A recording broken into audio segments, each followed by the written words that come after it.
Assalamualaikum warahmatullahi wabarakatuh. Bismillahirrahmanirrahim. Alhamdulillahi rabbil alamin. Nahmaduhu wa nasta'inuhu wa nastaghfiruh wa na'udzu billahi min shururi anfusina wa min sayyiati a'malina. Man yahdihillahu fala mudilla lahu wa man yudlil fala hadiya lahu. وأشهد أن لا إله إلا الله وحده لا شريك له وأشهد أن محمدا عبده ورسوله اللهم صل وسلم وبارك على سيدنا محمد وعلى آله وصحبه وبارك وسلم اللهم افتح علينا حكمتك وانشر علينا من خزائنك برحمتك يا أرحم الراحمين أما بعد. InsyaAllah tuan-tuan dan puan yang dirahmati Allah, hari ini kita sambung majlis tadabbur kita pada surah An-Nas, Suratul Nas. Walaupun saya dah termasuk sekali surah An-Nas, mukaddimah awal dulu, saya yakin tuan-tuan tak ingat dah apa yang dibincangkan, dan saya pun sebenarnya tak ingat dah apa yang saya dah sampaikan, kerana kelas kita lama juga. Tangguh hasil 2 kali berturut-turut, maksudnya hampir 3 bulan lah baru kita jumpa semula. Jadi insyaAllah kita masuk pada Suratul Nas. Suratul Nas, perbincangan berkaitan dengannya mungkin berkaitan dengan nuzul, sebab nuzul sebagainya saya tangguhkan ke surah Al-Falaq kerana dia sama. Jadi saya fokus terus dengan masa yang ada kepada perbincangan direct pada isi kandungan surah An-Nas dan hubungannya dengan surah Al-Fatihah. Hubungan dengan surah Al-Falaq mungkin kita bincangkan juga kerana untuk sebagai mukaddimah pada pemahaman kita terhadap surah An-Nas. Surah An-Nas adalah surah terakhir dalam Al-Quran Al-Karim. Surah Fatihah, surah yang paling awal dalam Al-Quran Al-Karim. Jadi kita bincang surah paling awal dah habis, terus ke surah paling akhir, kerana susunannya begitu. Kita ambil dari belakang, lepas surah Fatihah kita ambil surah An-Nas, Al-Falaq. Jadi surah An-Nas, surah terakhir dalam Al-Quran Al-Karim, mengandungi 6 ayat. Surah Al-Falaq mengandungi 5 ayat. Surah Fatihah 7 ayat. Dan surah An-Nas, surah terakhir yang mengandungi 6 ayat. Surah ini adalah surah Makkiyah. Surah Makkiyah artinya diturunkan sebelum Nabi SAW berhijrah ke Madinah Al-Munawwarah. Namun untuk hajat tertentu, kadang-kadang surah yang sama malaikat turunkan sekali lagi. Ini akan kita bincangkan nanti masa kita tadabbur surah Al-Falaq, kerana kita nak fokus kepada perbincangan surah An-Nas pada lafaz-lafaz yang dibincangkan. Okey, insya-Allah kita seperti biasa kita tuliskan surah.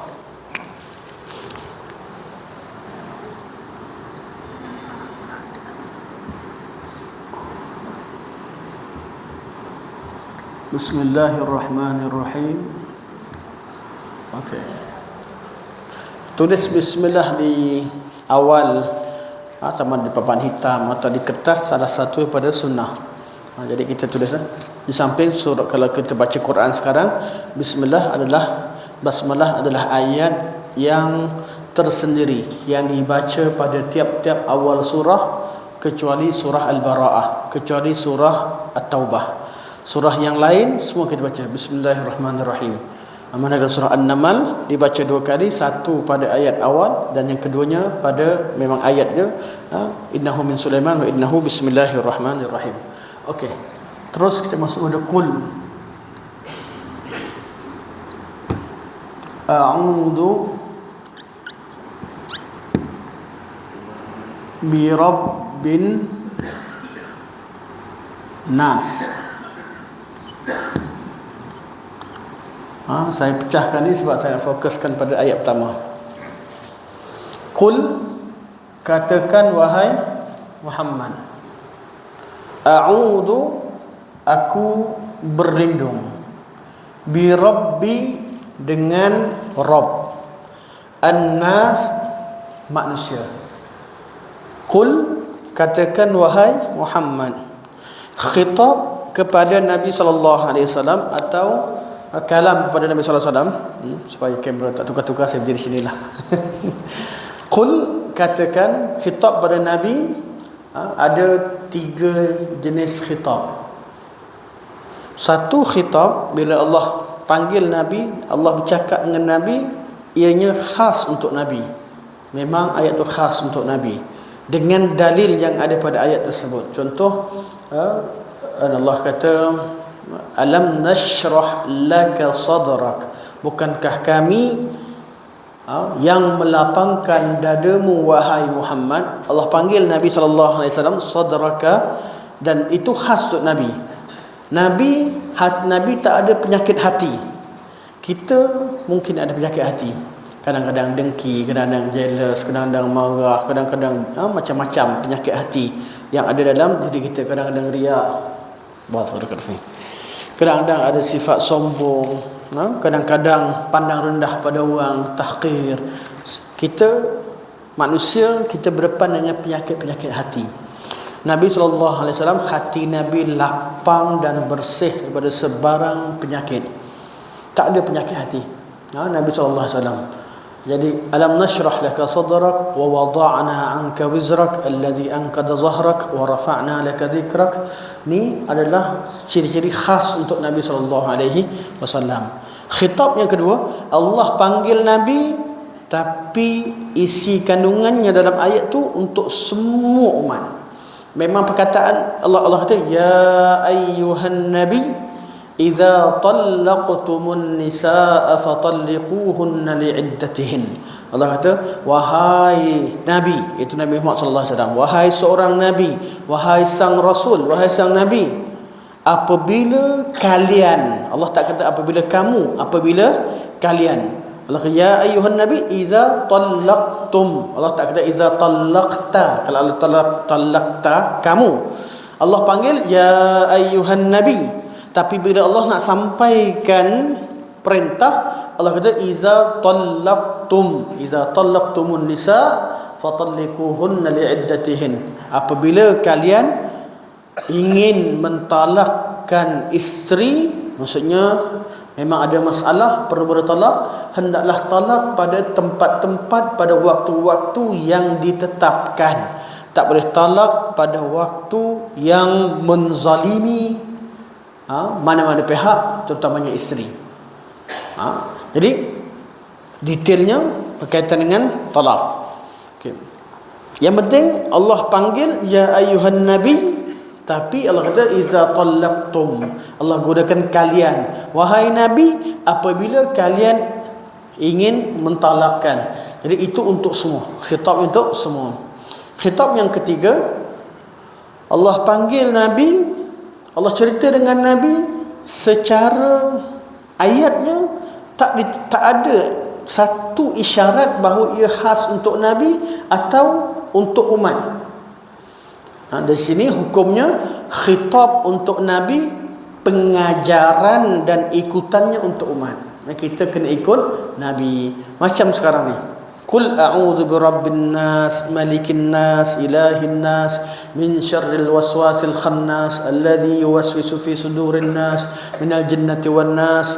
Surah An-Nas ni walaupun asalnya Allah perintahkan pada nabi dan nabi yang baca, Allah tak cerita pun umat ni kena ikut sebagainya, tapi kita sebagai umat, hukumnya kerana ianya bukan khas untuk nabi, maka kita tahu kita wajib ikut sunnah Nabi SAW. Artinya secara lafaznya untuk nabi, dan kita perlu ikut nabi. Kalau yang pertama tadi lafaznya untuk nabi, hukumnya untuk nabi. Yang kedua lafaznya untuk nabi dan umat. Yang ketiga lafaznya untuk nabi, itu pun yang nabi buat, kita kena ikut nabi. Kita kena ikut nabi. Inilah dia antara bahagian surah Qul a'udzu birabbin nas, khitab pada Nabi sallallahu alaihi wasallam. Qul seperti biasa ada beberapa isyarat.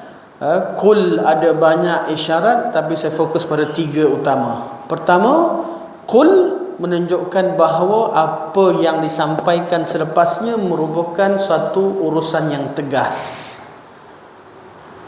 Katakan, tegas, bukan cerita yang biasa-biasa. Artinya dalam bab isti'adzah dan meminta perlindungan dan berdoa minta pertolongan dan perlindungan hanya kepada Allah. Jangan minta tolong dan berlindung kepada selain Allah. Urusan tegas. Qul mengisyaratkan mesej dakwah.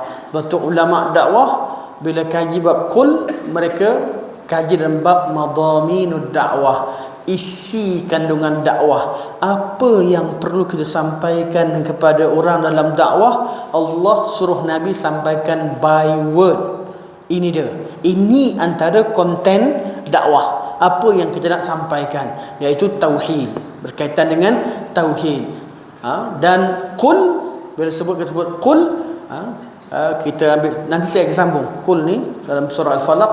Saya rasa nak cepatkan, saya kena bila dia sama, saya akan tangguh sikit ke surah Al-Falaq. Qul, salah satu isyarat yang lagi bila kata pada qul, mengisyaratkan bahawa saya cuba hilang daripada kepala bila di rumah tadi. Yang ketiga, yang pertama tegas, yang kedua dakwah, dan yang ketiga apa tadi? Amanah Nabi SAW. Nabi sampaikan mesej daripada Allah semua sekali. Tidak ada yang Nabi sembunyikan, termasuk perintah Allah kepada Nabi SAW. Allah kata, katakanlah wahai Muhammad. Sepatutnya kalau Nabi beritahu pun, a'udzu birabbin nas, malikin nas, ilahin nas, boleh dah. Tapi Nabi, perkataan yang Nabi dengar pada Jibril, qul, sedangkan itu perintah pada Nabi. Nabi tak sampaikan pun, kita kata mesej sampai. Sebab itu perintah dan arahan kepada Nabi. Tapi Nabi tidak meninggalkan satu pun isi kandungan agama, termasuk sepatah kalimah qul yang diturunkan kepada Nabi SAW. Ini 3 pengajaran daripada qul. 3 pengajaran daripada qul. Dan kenapa saya kata saya ringkaskan? Sebab ada tesis khas bincang tentang qul. Qul sahaja. Jadi kalau kita nak detailkan, masa kita habis kat qul. Cuma saya fokus pada 3. Urusan akidah, urusan yang tegas. Yang kedua, urusan dakwah, iaitu konten dakwah. Dan ketiga, amanah Nabi SAW dalam menyampaikan dakwah. Nabi sampaikan semua, atau menyampaikan ajaran Islam. Tidak ada satu pun urusan agama yang disembunyikan. Tak ada. Jadi kalau ada orang kata ini khas, Nabi hanya sembunyikan untuk anak dia aja, jangan percaya. Kadang-kadang perkara itu disebutkan. Malah Sayyidina Ali bin Abi Talib, satu ketika orang tanya Sayyidina Ali, ada tak benda ajaran rahsia yang Nabi ajarkan pada keluarga kamu? Ali tu marah. Ali masa jadi khalifah, Ali telah keluarkan sahifah, kata apa yang ada semua sekali Nabi sampaikan, tak ada beza. Kami ahli bait cuma ada ni, ada catatan yang kami catat khas yang mungkin kamu tak ada. Tu pun cerita tentang hukum halal haram yang ada pada kalian semua tahu, berkaitan dengan hudud tanah haram dan sempadan tanah haram dan sebagainya. Jadi tidak ada satu pun ajaran Islam yang disembunyikan. Tapi dalam bab penyampaian, kita boleh menangguhkan sebahagian daripada konten, tujuan untuk maslahah. Saya takkan saya sampaikan tentang perbincangan berkaitan dengan balaghah, sedangkan kelas saya tak tahu di sini ada yang belajar bahasa Arab tidak, nahwu sorof pandai ke tidak, takkan nak terjun terus kepada balaghah. Jadi subjek balaghah tak boleh ajar kat masjid. Tak boleh. Subjek banyak benda yang dalam ilmu tafsir secara detail tak boleh kita ajar ke masjid. Di Masjid Surau kita hanya ajarkan fawaid imaniyah, benda yang kita tahu, buah petik bagi buah makan. Kita tak ajar cara tanam, cara ni macam mana istidlal yang begitu mendalam. Sebab apa? Sebab kita tak tahu, audiens macam-macam. Ada yang di kalangan mereka memang profesor dah. Ada di kalangan mereka yang tak pernah belajar agama secara formal, belajar biasa-biasa. Jadi ada subjek, ada benda yang kita tangguhkan atau kita letakkan kat kelas secara spesifik, kelas khusus yang kita tahu kalau dia dah belajar subjek ni, dah belajar pelajaran ni, baru boleh faham pelajaran seterusnya dan seterusnya.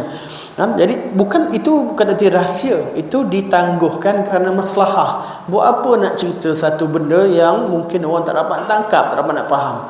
Tingkatan dalam agama ini, tingkatannya dalam akal manusia itu ada level-levelnya, tidak bererti ianya rahsia khas untuk seseorang. Kalau kita dah belajar, kita faham, nanti kita masuklah perbincangan apa yang belum kita pernah bincangkan. Okey. Qul, katakan wahai Muhammad, kita ambil 3 pengajaran. A'udhu, aku berlindung. A'udhu bermaksud aludhu dan juga a'tasim.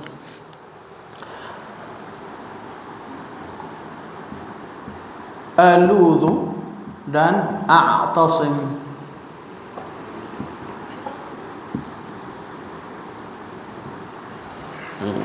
Aludhu, a'udhu, jadi aku berlindung. Jadikan Allah sebagai pelindung. A'tasim, berpegang teguh dan berlindung di depan Allah, di belakang Allah Subhanahu wa taala. Berlindung dengan Allah. Okey. Kalimah a'udhu dinamakan sebagai a'udhu ni salah satu daripada bentuk at-talab, atau kita salah satu daripada bentuk ad-du'a. Kenapa doa? Sebab Allah kata kul, katakan. Memang Nabi ungkapkan. Kita ni bila kita berdoa, ada orang, saya baru ni ada seorang makcik tanya kelas khas, Ustaz, kalau doa dalam hati boleh Ustaz? Ini banyak benda orang tanya, Ustaz, kalau doa dalam hati boleh? Allah kan maha mengetahui, betul lah. Tapi bila kata doa, memang kul, katakan. Memang kita kena sebut. Namanya doa, tak ada istilah doa dalam hati. Permintaan tu ada, tapi kalau sebut doa, maksud doa dalam bahasa Arab adalah an-nida, apa yang kita sebut, apa yang kita minta. Doa minta dengan Allah ni mungkin dalam hati, mungkin macam-macam. Allah maha mengetahui. Tapi bila nama doa, jangan baca dalam hati. Contohnya Fatihah, tak ada baca dalam hati kalau kita solat, tak boleh. Doa memang kita kena baca, cuma perlahan atau kuat. Perlahan atau kuat. Kalau sebut doa memang kena baca. Kita kena baca. Jadi kat sini a'udzu sebahagian daripada doa. Dan doa ada banyak.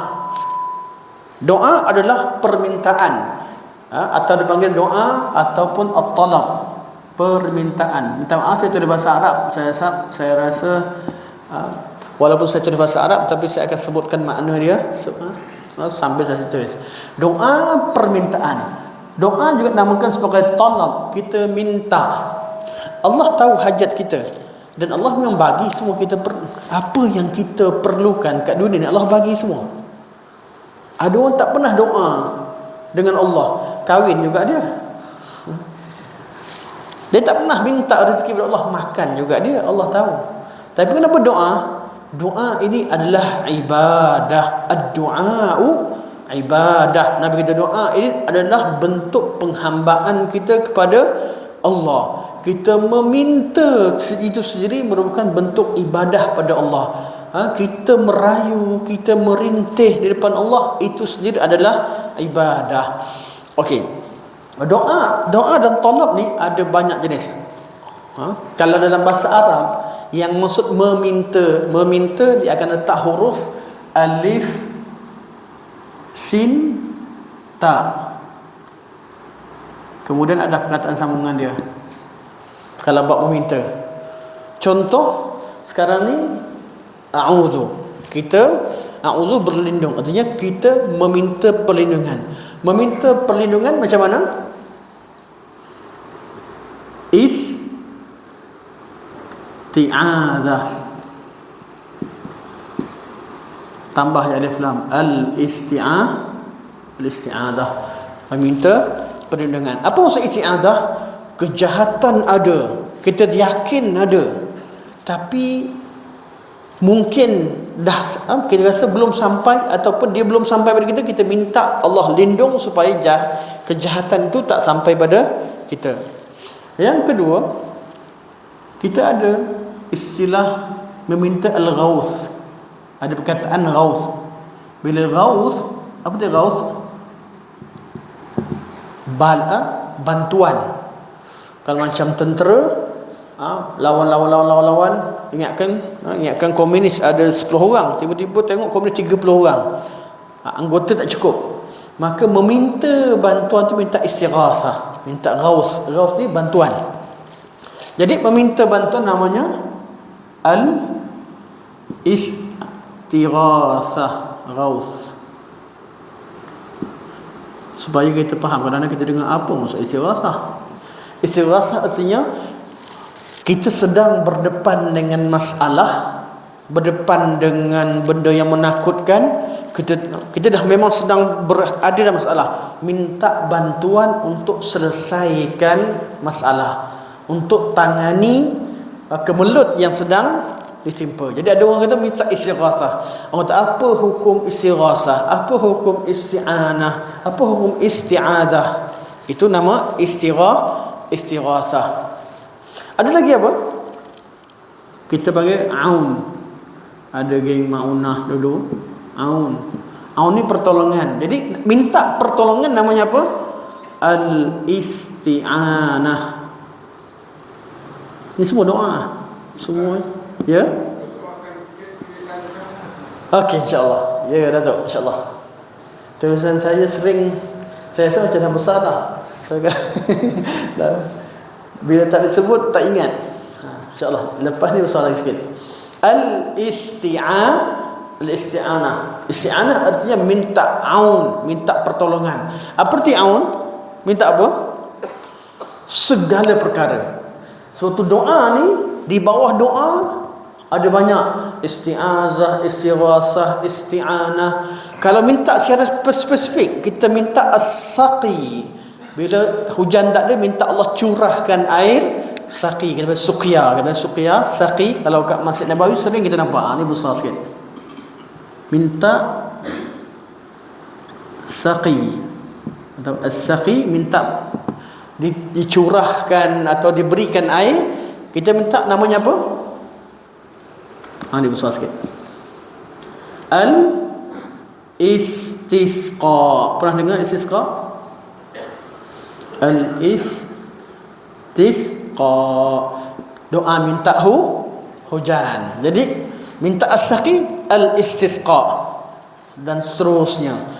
Yang penting dengar alif sinta artinya adalah meminta. Ada beberapa perkataan yang tidak bererti meminta, tapi kalau kita kaji mendalam, artinya meminta juga.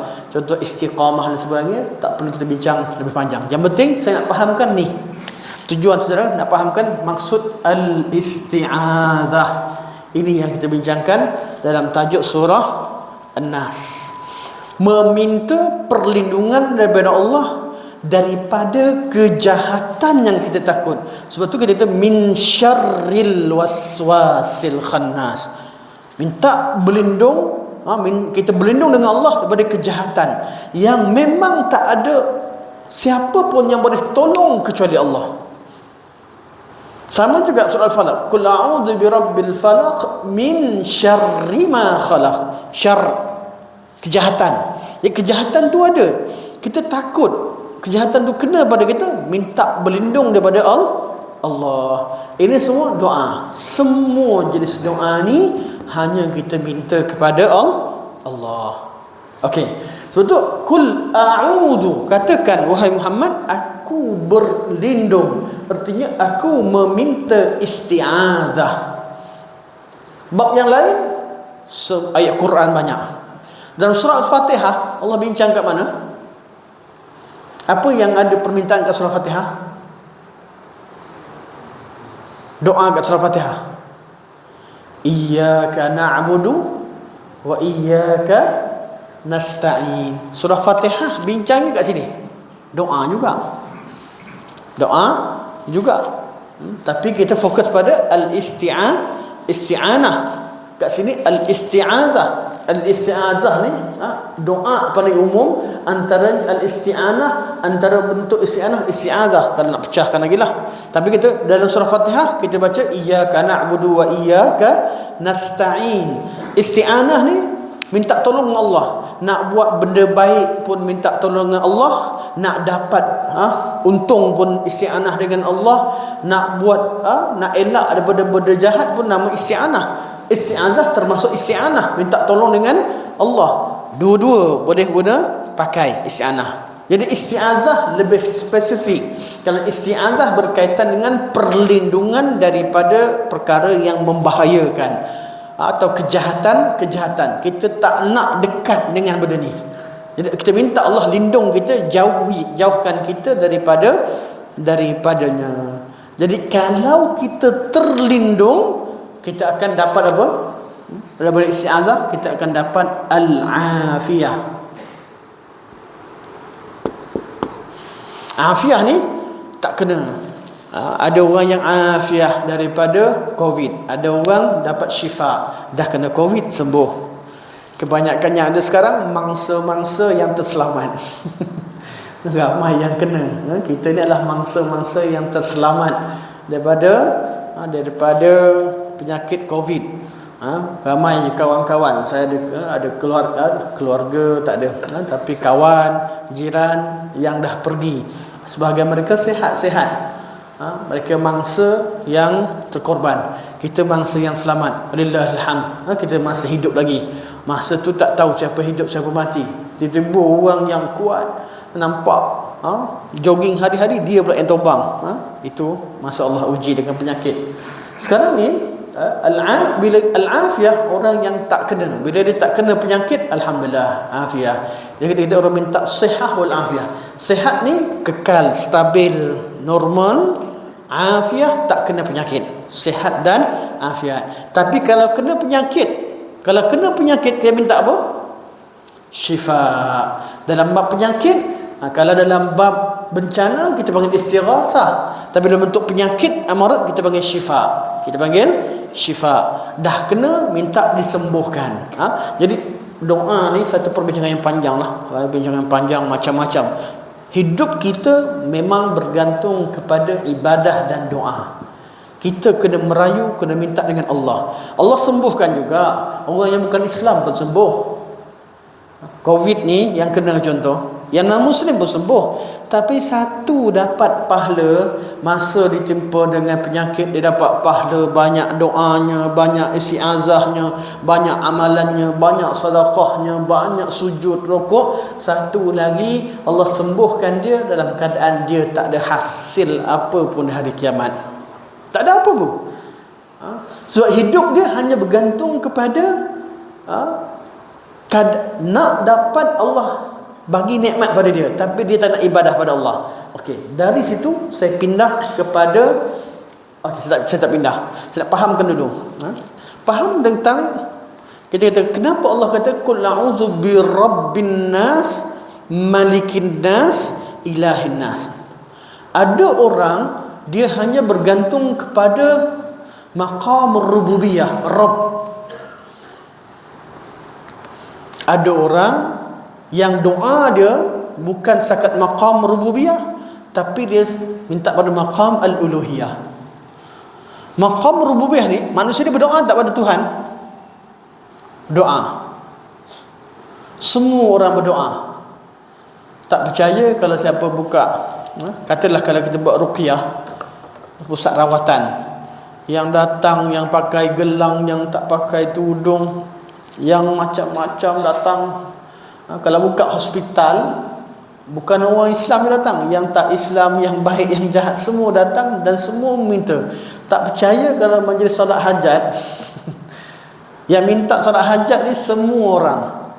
Kan anak dia nak kena, keluarga ada yang nak kena bedah, ada yang nak macam-macam minta. Masa tu ada hajat. Manusia, ada di kalangan manusia hanya berdoa ketika dia berhajat pada Allah, artinya dia bergantung pada sifat rububiyah Allah. Allah timpakan dia musibah, dia terpaksa dah tak cukup makan, dah sakit, dah merana, dah rugi, dah jatuh, dah ini dah kena musibah semua, dia akan berdoa. Kalau macam ni levelnya, Firaun pun minta dengan Allah Subhanahu Wa Taala. Namrud pun minta dengan Allah. Orang kafir pun minta dengan Tuhan. Atheist pun masa tu my God. Masa tu tak, sebelum tu dia macam hebat, tapi atheist pun percaya. Ada orang, saya ingat kawan saya tu dia buat pusat rawatan. Bila buat rawatan dia kata yang datang tu atheist. Dia kata, sepatutnya atheist tak datang. Dia kata atheist pergi cari ubat. Sepatutnya orang non-Muslim dan atheist, tanya dia agama apa. Dia kata dalam IC Buddha, tapi dia sebenarnya atheist. Dia cakap dengan yang datang, dia kata sepatutnya atheist tak datang. Datang minta sama Tuhan lah. Sini ruqyah minta sama Tuhan. Tak apalah, tak kisah, asalkan sembuh. Memang kalau Tuhan, dia akhirnya akur. Manusia ni bila hanya berdoa pada Allah untuk minta sesuatu yang berkaitan dengan maqamur rububiyah, semua manusia buat. Sebab tu 3 maqam berbeza ketika orang minta dengan Allah. Maqam Rabbin Nas, Malikin Nas, Ilahin Nas. Ada tiga maqam. Maqam pertama, maqam rububiyah. Semua orang akan minta dengan Tuhan. Budak yang nakal, ada yang sepak mak ayah, lepas tu tiba-tiba kaki terseluruh, ya Allah ampunkan aku, ya Allah. Ampunkan sama, tapi ada orang yang maqam dia bila kena musibah baru dia meminta. Ada orang doa dia tak, maqam dia maqam uluhiyah. Doa dia apa? Ya Allah, ya Allah, menangis, ya Allah, berikan aku faham ayat ini, ya Allah. Dia tak cerita pasal ni lah. Ya Allah, menangis, ya Allah, hati aku dah lama tak merasa khusyuk, ya Allah. Ya Allah, aku dah lama Qiyamul Lail hanya dapat 6, 8 rakaat. Aku nak lebih panjang, ya Allah. Ya Allah, aku hanya hafal sebagian ayat. Ada orang tak hafal langsung. Ni maqam uluhiyah. Bab beribadah pada Allah, minta tolong dengan Allah. Sebab tu Allah kata, Allah doa yang pagi petang, yang antara yang Allah ajarkan, yang Nabi SAW ajarkan, Allahumma a'inni ala dzikrika wa syukrika wa husni ibadatik. Apa yang kita minta? Allah bantulah aku untuk berzikir padamu. Kita ni kalau Allah tak bantu, petang ni pun tak zikir lagi ni. Lupa. Tak ingat zikir petang. Zikir petang kena baca apa? Ada orang tak tahu, ada orang lupa kalau tak dapat bantuan Allah. Tapi ada orang dia selalu minta dengan Allah supaya Allah ingatkan. Ada orang dia dah keluar pada tandas, dia dah solat dah semua sekali, cakap tak doa tandas. Keluar tandas bukan tak hafal, tapi tak baca, tak ingat. Bila tak ingat ibadah ni, confirm syaitan yang lupakan. Jadi kita minta tolong dengan Allah agar ibadah kita lebih sempurna, minta khusyuk, minta khudu', minta lebih banyak zikrullah. Ini maqam al-uluhiyah, maqam dalam bab uluhiyah. Sebab tu kita dalam tauhid ni ada belajar tauhid ar-rububiyah, tauhid al-uluhiyah. Bab beramal, beribadah ni bab al-uluhiyah. Macam mana doa, macam mana nak khusyuk, minta dengan siapa. Bab uluhiyah. Bab rububiyah, Allah yang memberi rezeki, Allah apa yang Allah beri pada kita. Secara mudah dia kata perbuatan Allah. Rububiyah bincang tentang apa yang Allah buat, uluhiyah bincang tentang apa yang patut kita buat. Iaitu patut kita hanya sembah Allah, berdoa, meminta kepada Allah Subhanahu Wa Taala. Ada orang mereka berdoa, ya, tapi mereka hanya kenal Allah dengan maqamur rububiyah. Bagus tak bagus? Bagus. Tapi tak samalah dengan level orang yang kenal Allah di maqam al-uluhiyah. Betul Allah kata, kul, katakan, a'udhu bi rabbin nas. Aku meminta perlindungan dengan rabbin nas. Rabb, kalimah rabb. Okey. Kalimah rabb,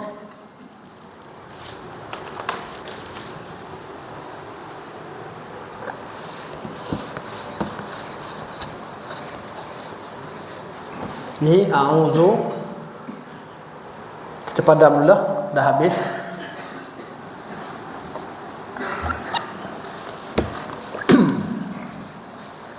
Okey, kita sekarang bi rabbin nas. Okey, qul dah, a'udzu dah, rabbin nas. Kalimah rabb, apa arti rabb? Rabb bahasa Arab, rabb maknanya semua yang Allah Subhanahu Wa Taala lakukan terhadap makhluk ni rabb. Allah ciptakan. Nak detailkan apa? Baca surah lain yang ada kalimah rabb. Contoh, sabbihisma rabbikal a'la alladhi apa? Khalaqa. Lagi? Fasawwa walladhi qaddara fahada walladhi akhrajal mar'a faj'alahu utha'an ahwa sampai akhir. Baca ayat yang lain lagi, iqra bismi rabbikal ladzi khalaqal insana. Itu Allah diterangkan tentang khalaqal insana min 'alaq, iqra wa rabbukal akram dan sebagainya. Yang penting Rabb ni cerita apa yang Allah buat. Allah cipta, Allah sempurna, Allah kadarkan, Allah beri hidayah, Allah keluarkan. Kita kenal Allah melalui perbuatan-perbuatan Allah. Iaitu kita tak nampak Allah, tak nampak perbuatan Allah, kita nampak ciptaan-ciptaan Allah dan kesan-kesan daripada perbuatan Allah Subhanahu Wa Taala. Ini subjek tauhid ar-rububiyah. Qulillahumma malikal mulk tu'til mulka man tasha wa tanzi'ul mulka mimman tasha wa tu'izzu man tasha wa tudhillu man tasha. Allah kata qulillahumma malikal mulk. Al-mulk kita akan bincang ke bab malikin nas nanti. Pecahan daripada sifat Rabb. Jadi kita tahu Rabb Allah cipta. Jadi kenapa kita minta perlindungan dengan Allah? Sebab Allah lah Rabbin nas. Rabbin nas. Kalimah Rabb kita dah bincangkan sebelum ni. Kat mana? Alhamdulillahi Rabbil Alamin. Okey. Sebelum bincang, kat surah Fatihah Allah sebut Rabbil Alamin. Alhamdulillahi Rabbil Alamin. Kat sini qul a'udzu bi rabbin nas. Ni pada surah pertama Al-Quran, ni surah terakhir Al-Quran. Okey. Apa tu Rabb? Kewujudan dua saja. Sama ada Rabb wajibul wujud atau al-alamin selain Allah. Selain Allah adalah al-alamin. Sebaik-baik alam siapa? Sebaik-baik makhluk. Sini. An-nas, bagi yang mengatakan bahawa manusia adalah makhluk terbaik. Tapi manusia terbaik ni dia bersyarat. Bersyarat. Syaratnya apa? Dia betul-betul jadikan Allah sebagai Rabb, mana Rabbin nas, Malikin nas dan Ilahin nas.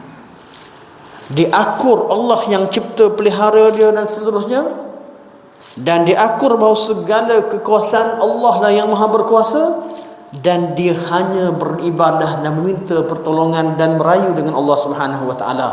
Salat. Kalau dia tak ada ni, dia tak jadi manusia yang terbaik. Dia nas ni sama ada jadi manusia makhluk terbaik apabila sempurna ibadahnya pada Allah, bermula dengan Rabb, Malik dan nas, sifat Allah ni sempurna, ditunaikan hak-hak sifat tersebut. Kalau tak, dia lebih teruk daripada binatang. Okay, jadi manusia ni ada dua. Ada manusia terbaik, Masya Allah. Rasulullah SAW khairul bashar, khairul khalqi, manusia terbaik dan makhluk terbaik. Tapi ada di kalangan manusia yang level bawah, sama-sama memiliki alat yang Allah bagi, ada akal, ada mata, ada hidung, ada segala yang dimiliki oleh sebab manusia, tapi satu sebaik-baik manusia, satu lagi adalah seburuk-buruk makhluk. Satu sebaik-baik makhluk, satu lagi seburuk makhluk. Okey, sekarang ni apa hubungan surah An-Nas dengan surah Al-Fatihah? Kerana saya sebenarnya nak skip, tapi saya lupa, penting juga untuk awal ni saja. Surah Fatihah cerita tentang al-alamin, keseluruhan alam. Akhir surah Allah cerita tentang manusia. Manusia sebahagian daripada alam.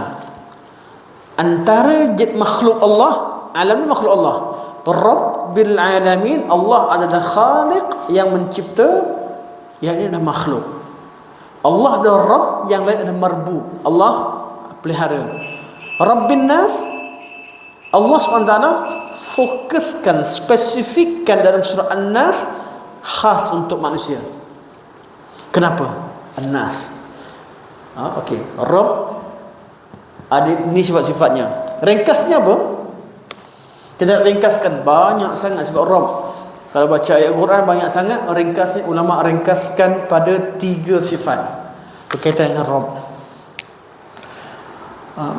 Berkaitan dengan Rabb, bila khalaqa fasawwa wal qaddara fahada wallazi akhrajal mar'a faj'alahu tha'an ahwa sab'a iqra bismi rabbikal ladzi khalaqal insana min 'alaq iqra wa rabbukal akram alladzi 'allama bil qalam 'allamal insana ma lam ya'lam. Banyak sangat 'allama, nak tulis lagi 'allam, banyak sangat. Ulama ringkaskan 3 perkataan, 3 urusan yang berkaitan dengan Rabb. Pertama al-khalq, yang kedua al-mulk, dan ketiga at-tadbir. Berkaitan dengan Rabb ni 3 benda: mencipta, berkekuasaan, dan pentadbiran. Arti segala perubahan yang berada di alam ini, sama ada kita sendiri daripada kecil sampai besar, atau pangkat kita daripada pangkat private sampai jadi general, atau turun balik, atau perubahan hidup kita daripada seorang kahwin, dapat anak, dapat cucu, dan segala jenis perubahan dalam alam ini bawah tadbir. Ya Allah, segala benda Allah cipta. Bila Allah cipta, ala ya'lamu man khalaqa wa huwa latiful khabir. Allah cipta, Allah sangat tahu apa yang Allah cipta, sangat detail, dan Allah berkuasa ke atas makhluk tersebut. Bincang kat sini, dan segala perubahan yang ada pada makhluk Allah yang mentadbir. Dulu kita berasal daripada alaq, iqra bismi rabbikal ladzi khalaqal insana min alaq, daripada air mani berubah jadi 'allamal insana ma lam ya'lam, jadi orang yang paling alim, jadi profesor, jadi pakar, jadi semua. Manusia ni daripada alaq semua dari air mani, tapi hujungnya jadi pakar-pakar. Bila jadi pakar dan alim, kaya dan sebagainya, sifat manusia kalla innal insana la yatgha. Manusia ni bila dia dah pakar, dia dah pandai, dia melampau. Ar-ra'ahu istaghna. Bila dia rasa dia dah tak perlu pada siapa-siapa. Dulu dia ni perlu pada cikgu tadika dia, ABC pun dia belajar dengan cikgu dia. Cikgu dia siap bawa tuliskan, bagi pen, pegang tangan, alif, ba, A, B. Sangat tawadhu' dia belajar dengan guru dia. Dia anggap orang depan dia semua pandai, dan dia perlu belajar. Jumpa abang dia, dia baca, nyanyikan lagu ABC, bacakan alif bata, sebut, sangat tawadhu'. Tapi bila jadi pakar dan jadi alim, ramai orang yang tagha, melampau. Ar-ra'ahu istaghna. Dia tak rasa dah perlu pada cikgu tadika dia, tak perlu dah cikgu sekolah rendah dia, tak perlu dah cikgu sekolah menengah, tak perlu dah kepada pensyarah-pensyarah dia. Ramai orang bila jadi pakar, dia jadi sombong, dia lupa diri, termasuk lupa pada mak ayah dia. Dan manusia yang paling melampau, dia lupa dengan Rabb, dia tak perlu ibadah pada Allah, sombong. Dah jadi pakar, kaji tentang kajian, kenapa Tuhan? Kenapa Tuhan begini? Kenapa Tuhan buat begini? Kenapa adanya kejahatan di alam ini? Saya dulu 3 minggu lepas ada dialog bincang lah dengan geng-geng terpengaruh dengan atheism, atheist jugalah. Macam-macam budak-budak ni nama Islam, orang Islam, tetapi terpengaruh dengan idea atheist. Artinya dia tak jadi atheist tapi terpengaruh idea evolusi, idea Darwinism dan sebagainya, idea berkaitan dengan Epicurus, semua masuk. Atheism, berkaitan dengan berkaitan dengan deism, berkaitan dengan apadism, semua ada kat orang Melayu sekarang. Kita pergi masjid, balik masjid, kita belajar daripada ustaz-ustaz kat masjid, buka sikit YouTube, tengok pada ustaz-ustaz yang kita kenal, yang famous. Budak-budak dia rasa tak kelas belajar dengan ustaz tempatan ni. Dia pergi sampai yang paling melampau, dia nak cabar dia pergi belajar pada musuh Islam. Jadi dia ngaji tidak, solat tidak, apa tidak, apa senjata yang dia ada? Tak ada. Tapi dia sibuk pergi belajar dengan musuh Islam. Lepas tu jumpa je benda tak boleh jawab, datang lempar kat ustaz-ustaz. Ustaz yang boleh jawab, tak boleh jawab. Ini perangai orang sekarang. Saya sebut budak tu supaya nak ambil hati. Sebenarnya tak budak pun. Budak umur 60 tahun, budak umur 50 tahun, 40 tahun. Tak solat, tak belajar, tak faham agama, tak belajar, tak faham bahasa Arab. Dia ni lah yang pergi belajar macam-macam. Lepas tu dia test ustaz-ustaz, boleh jawab, boleh jawab. Ni saya dapat ni daripada pakar etis dan sebagainya. InsyaAllah. Kita azan dulu, macam mana saya terlupa tadi. Terus. Terus kita sampai pukul 8.30 boleh, insyaAllah. 8.30 tepat kita berhenti, insyaAllah. Lagi 10 minit. Jadi bila sebut Rabb, qul a'udzu birabbin nas, malikin nas, ilahin nas, kita faham bahawa ayat ini Allah sebut nama An-Nas, manusia. Kenapa surah An-Nas? Pertama, Al-Alamin, seluruh alam, dan An-Nas adalah manusia yang paling makhluk yang paling sempurna. Laqad khalaqnal insana fi ahsani taqwim. Jadi manusia makhluk yang paling sempurna. Sempurna kat mana? Bukan pada khilqah, pada zahirnya. Manusia ni Allah sebut tentang mulianya manusia dalam surah Al-Alaq kita baca tadi.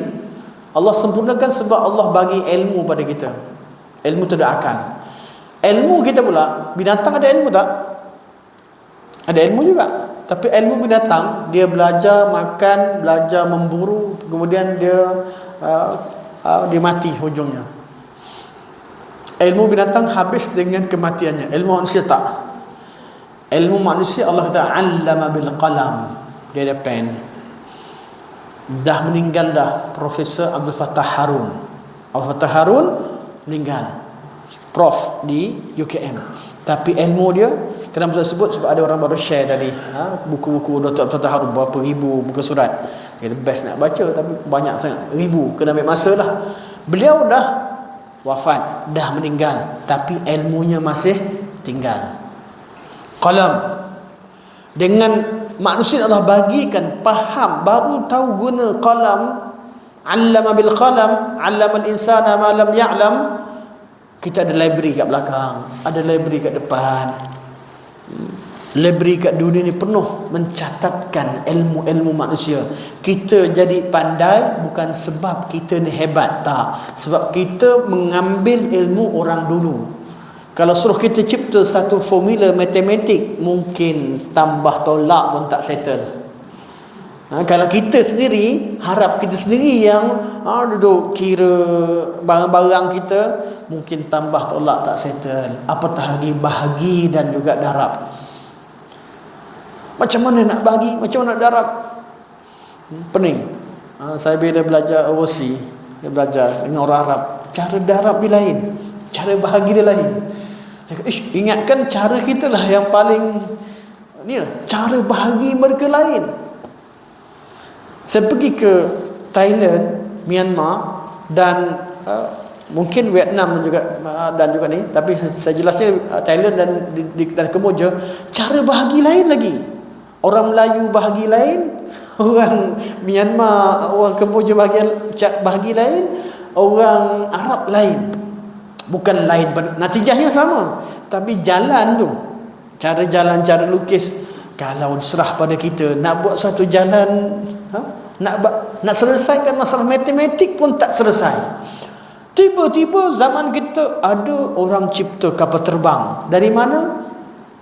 Semua yang cipta engineer kapal terbang sekarang bukan sebab dia terus pandai, tak. Dia nukilkan, dia sambung.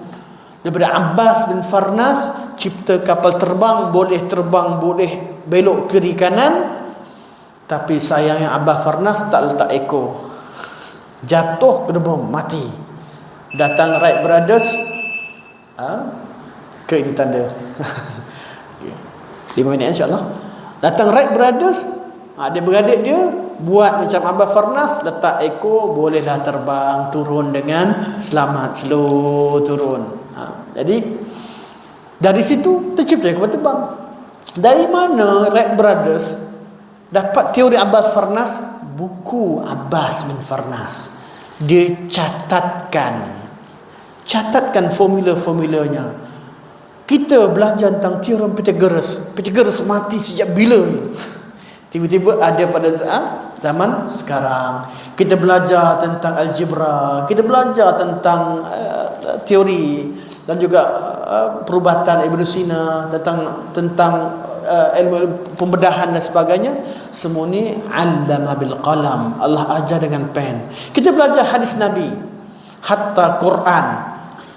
Kalau Nabi tak perlu. Nabi Allah tak ajarkan dengan qalam. Sebab apa? Nabi tak perlu. Nabi tak perlu pada qalam. Satu-satunya manusia yang tak perlu pada qalam adalah Rasulullah SAW. Kenapa? Sebab Allah bagi pada Nabi ilmu tanpa qalam. Itulah mukjizat Nabi. Jangan malu jadi orang Islam kata Nabi seorang Nabi yang ummi, tidak baca dan menulis, tapi dengan izzah. Nabi tak ada seorang guru pun ajar pada Nabi ABC. Tak ada Abu Jahal datang, Abu Lahab kata, Muhammad, engkau ABC pun aku ajar, tiba-tiba nak jadi Nabi. Abu Lahab tak boleh cakap sepatah. Satu huruf pun dia tak pernah ajar pada Nabi SAW. Tak ada apa. Ilmu. Nabi sampaikan ilmu. Dan ilmu yang Nabi dapat direct daripada Allamahu Syadidul Quwa, malaikat Jibril. Tak melalui mana-mana manusia. Allah jadikan Nabi sebagai ummi untuk mengangkat kedudukan Nabi SAW. Nabi tak ada guru pun. Kita mungkinlah lupa cikgu sekolah, lupa cikgu tadika, tak ingat. Saya pernah mengajar sekolah dulu, budak-budak, anak murid kita ingat dia tak ingat kita lah. Anak murid tak ingat guru, kita yang ngajar dia, kita ingat dia pula tak ingat kita. Anak pernah jumpa hentar lah, dipanggil anak hentar kat kita. Budak-budak lah. Kita bukan tak kisah pun, tapi maksudnya dia lupa. Lama baru ingat, ustaz dia. Dia silap. Begitulah manusia. Rasulullah Allah jadikan ummi. Rasulullah tak perlu kepada, memang tak ada guru. Yang kedua, Nabi tak pakai pen. Sebab apa? Kita pakai pen sebab apa? Sebab kita lupa. Tak percaya apa yang belajar malam ni? Minggu depan datang balik, kalau suruh senaraikan semula, kita tak ingat dah. Kalau kita tak catat, nak harap kita ingat, tak semua kita ingat, tak semua benda. Rasulullah lain. Quran yang Allah turun kepada Nabi, tiap-tiap daripada awal peristiwa Quran turun sampai akhir arad, Jibril jumpa Nabi last sekali, Nabi ingat semua. Allah kata sanuqri'uka fala tansa. Kami akan bacakan Quran pada kamu dan kamu takkan lupa wahai Muhammad. Itu untuk Rasulullah. Jadi Rasulullah tak perlu pada pen untuk catat. Sahabat perlu. Sahabat kena belajar, kena catat.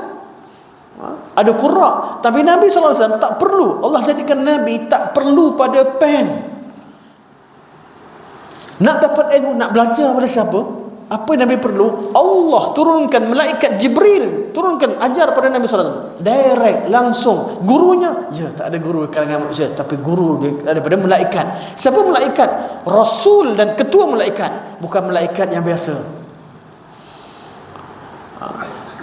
Pen tak perlu, Nabi tak lupa. Dan di situ juga menunjukkan bahawa Nabi tak nukil. Kita belajar pen dan membaca, kita kena study apa yang ada pada ilmu yang sebelum kita. Nabi tak study, Nabi tak pernah study Taurat, Injil, Nabi tak pernah study Zabur, tak pernah buka. Nabi tak study. Sebab apa? Nabi tak perlu. Agama Nabi Allah turunkan wahyu pada Nabi, tak perlu study tentang Taurat, Injil. Walaupun dalam Quran apa yang Nabi sampaikan penuh maklumat berkaitan dengan Taurat, Injil, Zabur, berkaitan dengan hukum halal haram, berkaitan dengan sejarah-sejarah zaman dulu. Orang Arab tak pernah catatkan kisah Al-Fil, hanya diungkapkan, tapi Nabi ceritakan balik, Nabi terangkan balik. Orang Arab tak pernah catatkan tentang Zulkarnain, tapi Nabi terangkan tentang Zulkarnain. Semua ini wahyu. Sebab tu Rasulullah ummi, bagi Rasulullah satu mukjizat, satu kemuliaan. Tapi jangan pula kita kata, Ustaz, saya nak jadi Nabi, nak jadi macam Nabi, malas belajar, tak payah baca, tak payah tulis, ikut sunnah Rasulullah. Sunnah tak sunnah? Kalau bahasa kasarnya, buta huruf ni sunnah tak sunnah? Tak sunnah. Allah suruh kita belajar untuk Rasulullah. Itu nama kita belajar dalam bab ummi, kemuliaan ini khususiah Nabi SAW. Kita dah ada 5 ilmu berkaitan dengan peribadi Rasulullah. Ilmu sirah, ilmu syama'il, ilmu dalail, ilmu syara'i', dan juga berkaitan dengan satu lagi saya ingat, ilmu sirah, dalail, syama'il, khasa'is dan syara'i'. Ada 5 ilmu kata Rasulullah sallallahu alaihi wasallam. Ada benda yang kena ikut, ada benda kita tak boleh ikut, haram ikut. Sunnah haram ikut, ya haram ikut. Khususiah haram. Nabi kahwin lebih daripada 4, jangan nak ikut. Sunnah Nabi, sunnah ya sunnah, Nabi buat, semua Nabi buat sunnah, tapi sunnah yang kita haram ikut, namanya khususiah, tak boleh ikut. Nanti kita belajar bab kata Rasulullah sallallahu alaihi wasallam. Sampai sini saja. Semoga Allah jadikan pertemuan kita bermanfaat, insya-Allah.